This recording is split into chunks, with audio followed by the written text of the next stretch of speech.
Hola. Iniciamos hoy nuestra exploración sobre atención sanitaria y una idea que, bueno, choca un poco con lo que solemos pensar.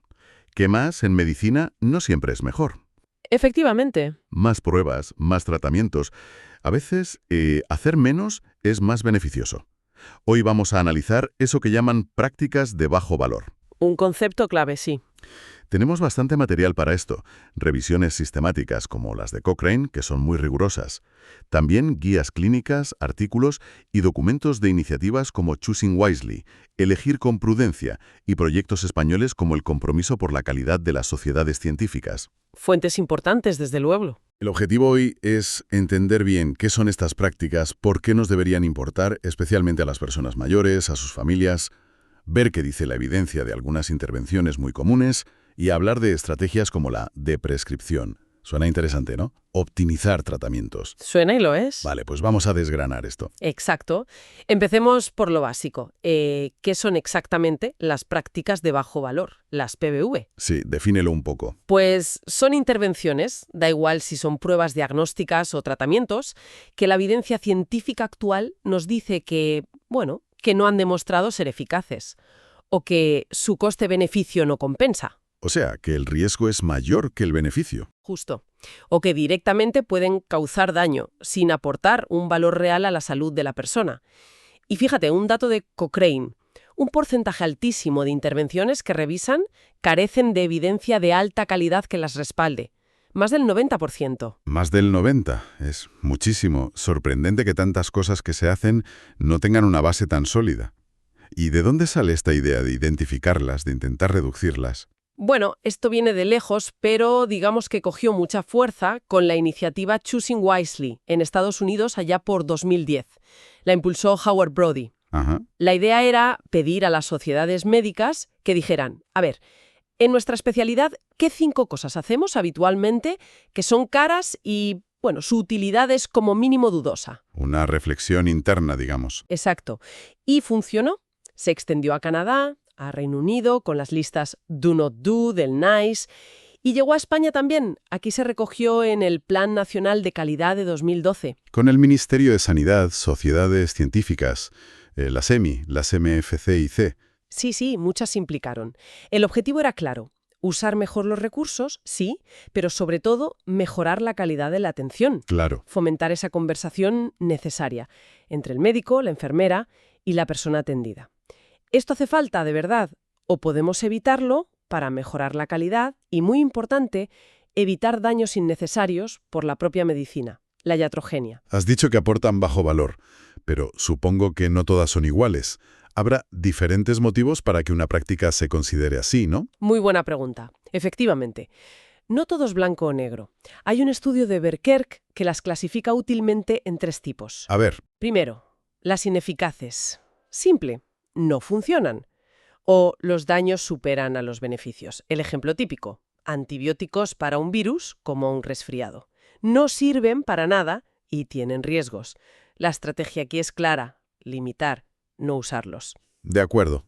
Segundo tipo. Las ineficientes. Estas, a lo mejor, sí podrían funcionar en teoría, pero se usan mal, o se repiten pruebas sin necesidad, o se usan fármacos mucho tiempo cuando no toca, como las benzodiazepinas crónicamente. Ahí la estrategia es optimizar, ajustar, usar la cabeza. Entendido. ¿Y el tercero? El tercero es interesante, las no deseadas. Aquí la intervención puede ser efectiva para la enfermedad, sí, pero no encaja con lo que la persona quiere, con sus valores, sus prioridades. Imagina un tratamiento muy agresivo, curativo, cuando la persona quizá prefiere cuidados paliativos, confort. Entiendo. La preferencia del paciente es clave. Totalmente. Aquí la estrategia es escuchar, decisiones compartidas. Esa distinción ayuda mucho y nos lleva al meollo.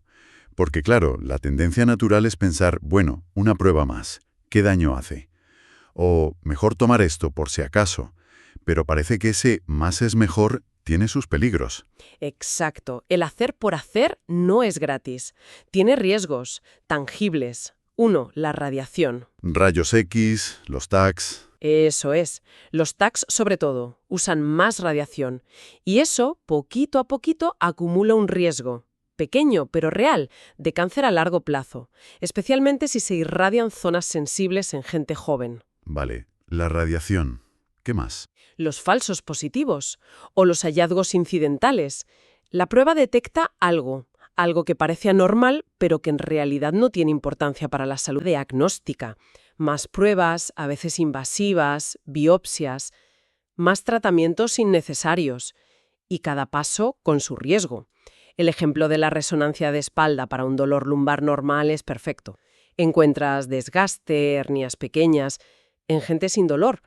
Son cambios de la edad, pero si te lo encuentras cuando te duele, te preocupas, claro. Tiene lógica. Y con los medicamentos, los efectos adversos, supongo, sobre todo si se toman muchos. Sin duda. Es un problema enorme, especialmente en personas mayores, que suelen tener varias cosas y toman muchas pastillas. La polifarmacia o polimedicación. 5 o más medicamentos, has dicho. Sí, esa es la definición habitual. Y es muy, muy frecuente. Algunos estudios dicen que hasta el 75% de la gente mayor, según donde mires. Y claro, eso dispara el riesgo de interacciones, de efectos secundarios, Caídas, confusión. mareos, problemas de estómago, que pueden acabar en un ingreso hospitalario. Fíjate, con los antibióticos se calcula que 1 de cada 4 personas tiene algún efecto secundario. 1 de cada 4. Y además, con los antibióticos está el tema de las resistencias, ¿no? Un problemón. Un problema global de salud pública, sí. Cada vez que los usamos mal, cuando no tocan, para la gripe, un catarro, la mayoría de bronquitis o sinusitis leves, les damos cancha a las bacterias para que se hagan fuertes. Y luego no funcionan cuando hacen falta de verdad. Exacto. Y bueno, no olvidemos el coste. Dinero y recursos del sistema sanitario que se van en cosas de poco valor y que podrían usarse para cuidados que sí ayudan. Queda claro, sí. Hacer de más no sale gratis. Vamos a ver ejemplos concretos que mencionan las fuentes. Prácticas que se cuestionan. ¿Qué pasa con algunas pruebas diagnósticas habituales? Pues mira, el electrocardiograma, ECG, de rutina, en gente sin síntomas y sin factores de riesgo cardiovascular importantes. El electro de toda la vida. Ese. Es seguro, sencillo, sí, pero a veces detecta cositas, variaciones mínimas, que se etiquetan de anormales, pero no significan nada. Pero claro, generan preocupación y llevan a más pruebas del corazón que no hacían falta. La recomendación es reservarlo para quien tiene síntomas, dolor de pecho, palpitaciones o factores de riesgo claros. Interesante. ¿Y las pruebas de imagen para el dolor lumbar agudo? Eso afecta a muchísima gente. Sí, es el ejemplo estrella, casi. Para un dolor lumbar agudo, normal, el que no tiene signos raros de algo grave, hacer radiografías, TAC o resonancia en las primeras semanas, pues no suele aportar nada. No ayuda a curarse antes. No. La inmensa mayoría mejora sola en un mes y medio, hagas la prueba o no. Y como decíamos, encontrar desgaste o pequeñas hernias es normalísimo en adultos con o sin dolor, parte de envejecer. Entonces, ¿hacer la prueba? No acelera la recuperación, no cambia el tratamiento inicial, que suele ser ejercicio suave, evitar reposo, te expone a radiación si es rayos X o TAC, y peor, puede aumentar la preocupación, tengo la espalda hecha polvo, y la probabilidad de que te propongan cosas más serias como infiltraciones o cirugía, que no siempre son la solución. ¿Cuándo sí habría que hacerlas? Cuando hay sospecha de algo serio.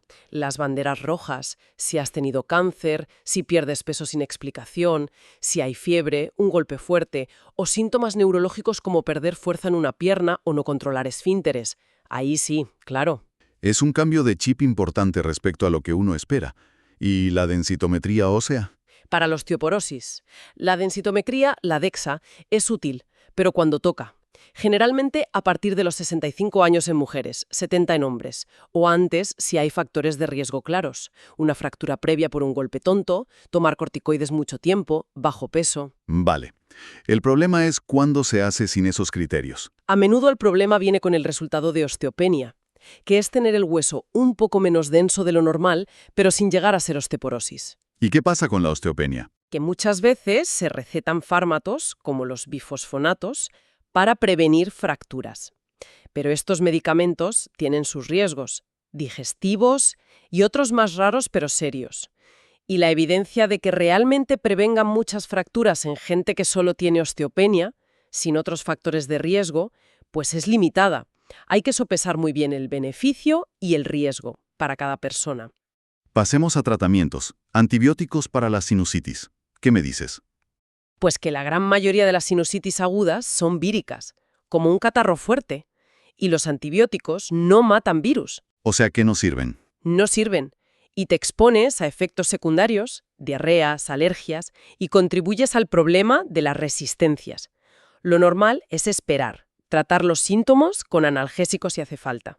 Cuando sí podrían hacer falta. Solo si los síntomas son muy fuertes desde el principio. Fiebre alta, dolor de cara muy intenso, o si duran más de una semana o 10 días sin mejorar nada, o si empeoran claramente después de haber mejorado un poco.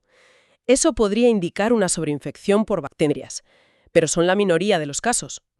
Y sobre los suplementos, vitaminas, minerales, para el deterioro cognitivo leve, se anuncian mucho. ¿Hay base científica seria? El vitamina E en dosis altas probablemente no previene que el deterioro progrese a Alzheimer y no tuvo efectos claros en la cognición.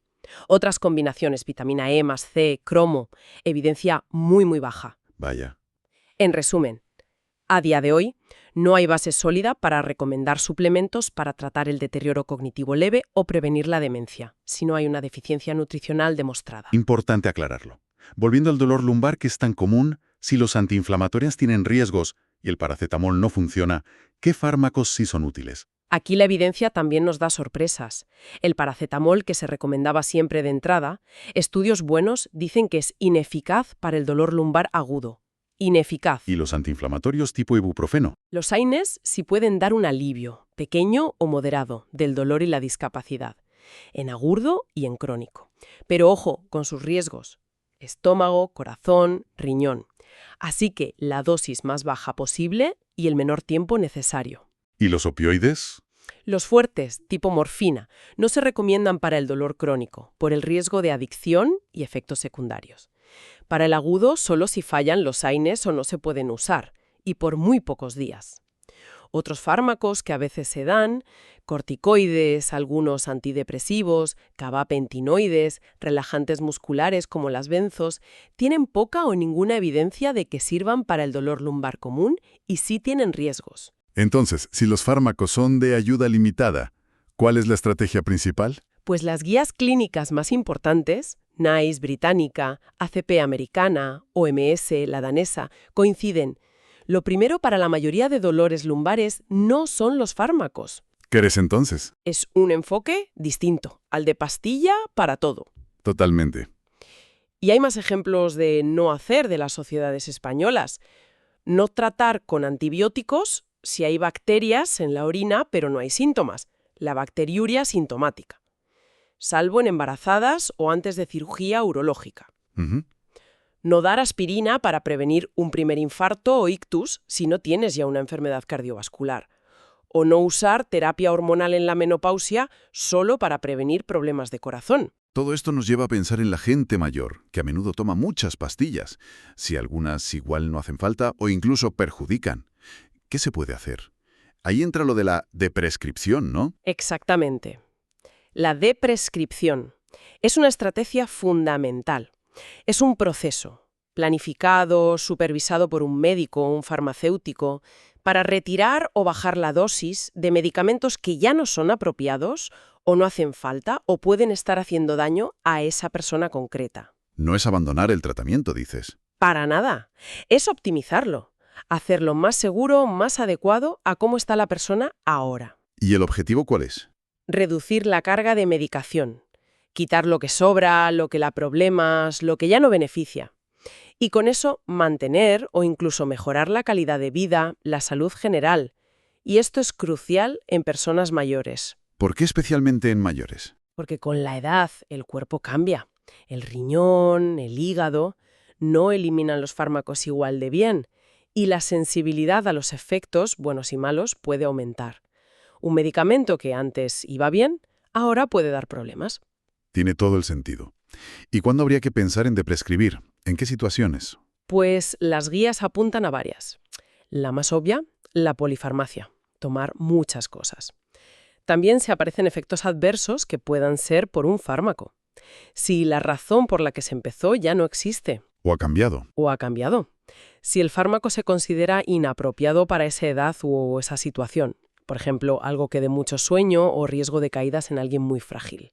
Si la eficacia es dudosa o si el beneficio es a muy, muy largo plazo. Y la persona tiene una esperanza de vida más corta por otras cosas. Exacto. Como algunas estatinas en gente muy mayor, con muchas enfermedades avanzadas. También si hay duplicidades, 2 fármacos para lo mismo, interacciones peligrosas, o si la persona tiene problemas para tomarlo todo bien.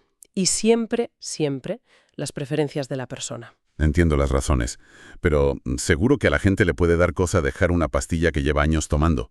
¿Es seguro hacer esto? Es una preocupación lógica, muy comprensible, pero hay que insistir. La de prescripción bien hecha, planificada, a veces poco a poco, con seguimiento médico, es segura.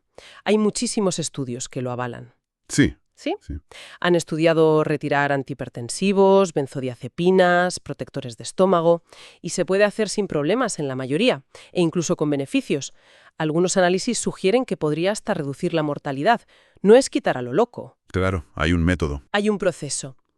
Se mira cada fármaco, sigue indicado, el beneficio real supera el riesgo ahora, cómo está la persona en general, la dosis es la correcta, hay interacciones y, fundamental, se habla con la persona, se escuchan sus preocupaciones, sus objetivos. Esto nos lleva de vuelta al papel de la persona de la familia. No es desconfiar del médico, sino participar. Absolutamente. La clave es esa, comunicación y decisiones compartidas. Que la decisión final sobre una prueba, un tratamiento, no sea solo del profesional, que salga de un diálogo que junte la mejor ciencia, la experiencia del clínico y, muy importante, los valores, las preferencias, lo que quiere y necesita la persona. Acuérdate de lo de cuidado no deseado. Evitar eso es vital. ¿Hay formas de saber qué es lo que más le importa a la persona? Sí, cada vez se usan más los PROMs, resultados reportados por el paciente. Son cuestionarios que preguntan directamente a la persona cómo está su calidad de vida, puede hacer sus cosas, tiene dolor, fatiga, ansiedad. Medir esto ayuda a centrar el tiro, a dirigir el tratamiento a lo que de verdad le importa. Más personalizado. Mucho más. Entonces la recomendación final sería animar a la gente, a los cuidadores, a preguntar en la consulta, ¿verdad? Sin miedo. Exacto. Preguntas sencillas, pero clave. ¿De verdad necesito esta prueba? ¿Esta pastilla? ¿Ya? ¿Ahora? ¿Qué beneficios concretos espero? ¿Qué riesgos hay? ¿Hay otras opciones? Incluyendo no hacer nada, o probar cosas no farmacológicas, como ejercicio o dieta. ¿Y si ya tomo medicación? ¿Podemos revisar si todo sigue siendo necesario? ¿Qué pasaría si intentamos bajar dosis o quitar algo? Con control. Perfecto. Creo que hemos cubierto mucho terreno. Si resumimos, hemos visto que en medicina eso de más es mejor es a menudo un mito.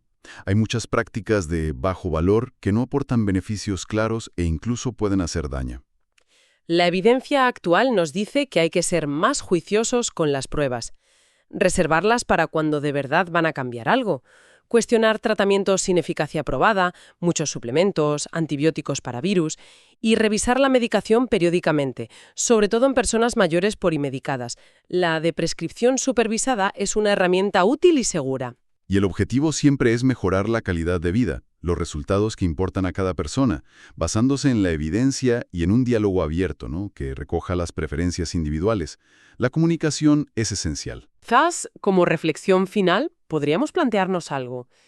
En esta época de tantísima información médica y a veces una presión por hacer algo siempre, ¿cómo podemos, como sociedad y cada uno de nosotros, fomentar una cultura sanitaria que valore más la prudencia, la evidencia, la conversación, que la simple acción por defecto?